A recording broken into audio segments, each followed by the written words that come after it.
মুসা আলাইহিস সালাম আল্লাহর সাথে সরাসরি কথা বলতেন। ওয়াকাল্লামাল্লাহু মুসা তাকলিমা, সুবহানাল্লাহ পড়েন।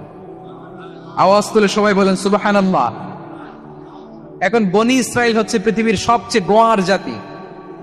তারা বলে, মুসা তুমি যে আল্লাহর সাথে কথা বলো আমরা তো দেখি না, তুমি যে কথা বলো আমরা তো শুনি না, তো কি করতে হবে?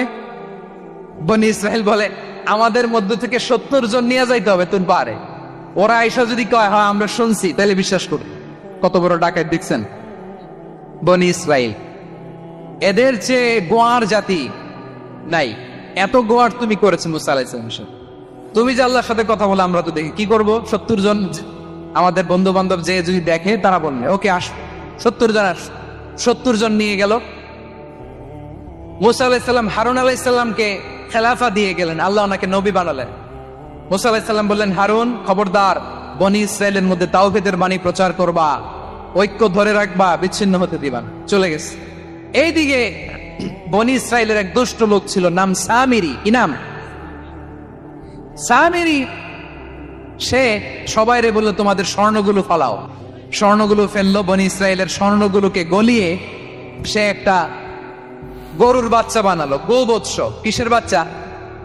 দেখেন গরুর পূজা কিভাবে শুরু হয় পৃথিবীতে প্রথম। গোবৎস পূজা, গরুর বাচ্চার পূজা কিভাবে।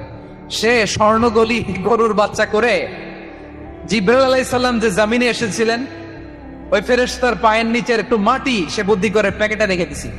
সে গরুর বাচ্চা বানায় স্বর্ণ দিয়ে গলিয়ে ওই মাটি এটার মধ্যে ঢুকাই দিছে বেলকি দেওয়ার জন্য।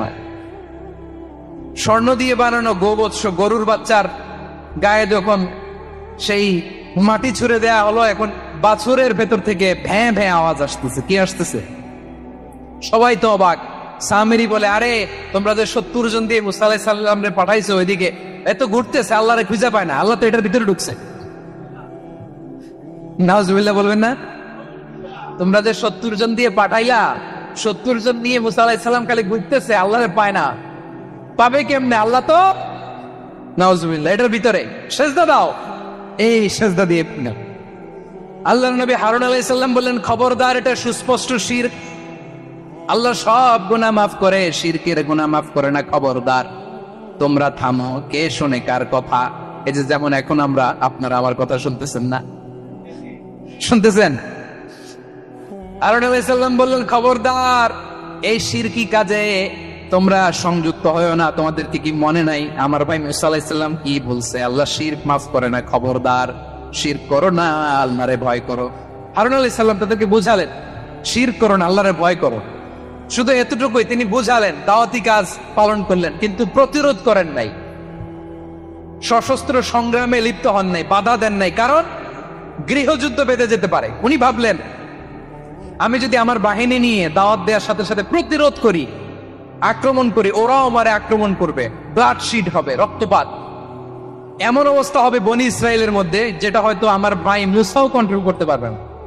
সুবহানাল্লাহ কইবেন না? এক একজন নবীকে আল্লাহ তাআলা কি ইন্টেলেক্ট দিয়ে পাঠিয়েছেন। তিনি ভাবলেন, আমি দাওয়াতি কাজটাই করি, এটা যে হারাম এটা থেকে শুধু বারণ করি, কিন্তু প্রতিরোধ না করি।